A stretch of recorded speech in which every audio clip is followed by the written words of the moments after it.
Hey guys, today we're going to talk about por y para. So a lot of times I'll get that question, hey, what's the difference between por and para? And honestly, it's a conceptually easy difference between the two. The problem is there's just a lot of concepts that go with those two words that can be translated into a lot of different things in English. In Spanish, you have por and para, and you know the difference based on context. So it's easiest just to go through all the different possible meanings of them, and you might see some patterns. So for para, there are, let's see, there are 6 basic meanings for para. So if you're going to a place, like I'm traveling to Puerto Rico, I'm going me voy para Puerto Rico. Okay. Use para to talk about what you use something for. So, or the purpose of an item. So you might have a box or a case for your glasses. It'd be una cajita para lentes. Okay, so para is the purpose of something or the reason why something exists or the reason why you're doing something. When you're comparing things, if you want to say like considering that, okay, so like if you see a backpack and it's full of books, and it's just not quite big enough, you might say something in English like, man, that backpack is really small for all those books. So you'd use para in that case. So that's the example that I gave you in the notes. So la mochila es pequeña para todos los libros que tienes. Or like, for example, like that girl's really tall, even though she's really young, and most people that age aren't that tall yet. So you'd use para to compare her to the other kids her age, right? So ella es muy alta para su edad. So yeah, when you want to say like considering that, when it's kind of breaking a norm or breaking what you think it should be, then it would be para. And again, going on that same reason in number 2, the reason you use something or what something is for.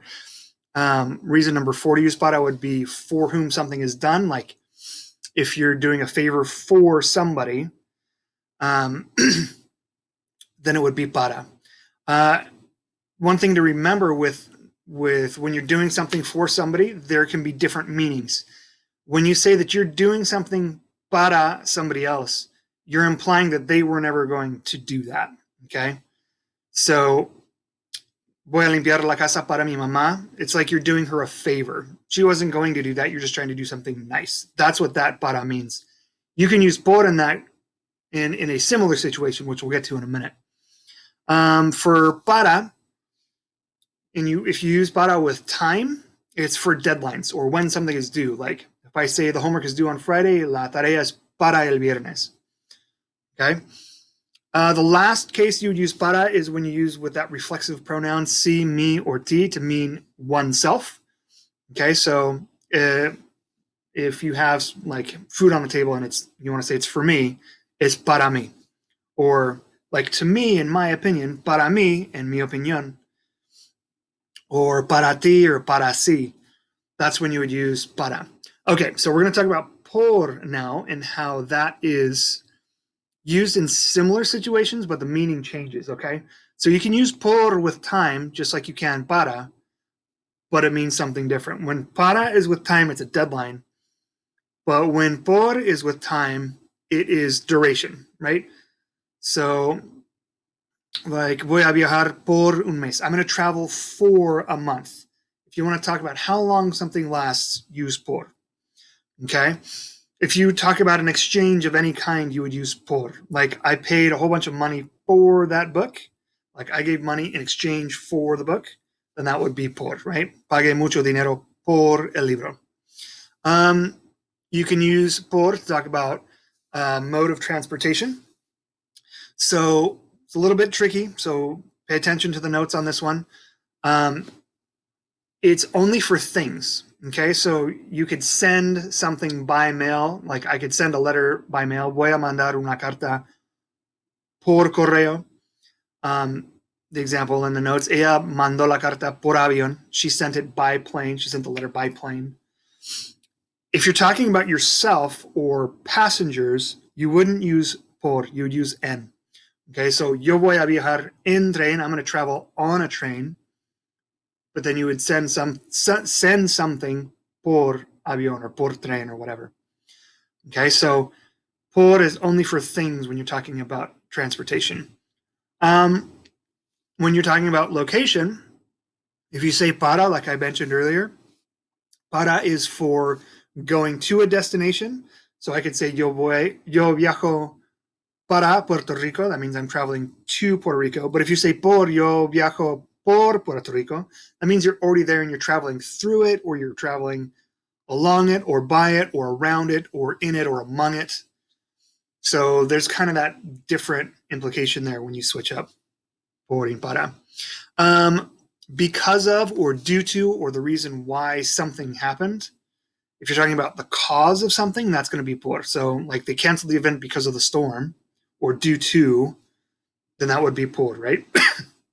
So, cancelaron el evento por la tormenta. No puedo acampar por la nieve. Those are all, when you want to give a reason, think of it as being short for por qué. So, you would never say por qué de, because of. Por qué de, you don't ever say that. You just say por. Por means because of. Okay?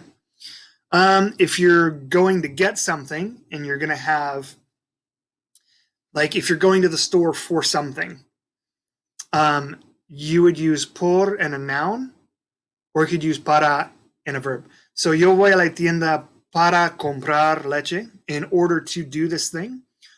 But if you just want to say, I'm going to go to the store for some milk, and you don't use that other verb, you just say voy a la tienda por leche, for this thing, because of this thing. So think of it as like, if you want milk, that's the reason, your motive for going to the store. Okay.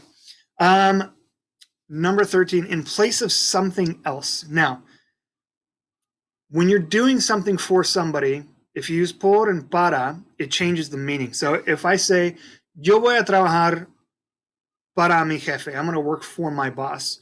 When I say para, I'm saying I'm going to do the work kind of because he wants me to do it, or as a favor. What I'm implying there is he was never going to do the work. I'm just doing the work for him because that's what my job is, right? That would be para. But if you're going to do the job instead of somebody doing it, like you have a coworker that calls in sick, so you're going to cover their shift, that would be por, because you're working in their place. So yo voy a trabajar por mi compañero. Okay, so I'm going to go work in their place. That would be por, in place of somebody else. Okay.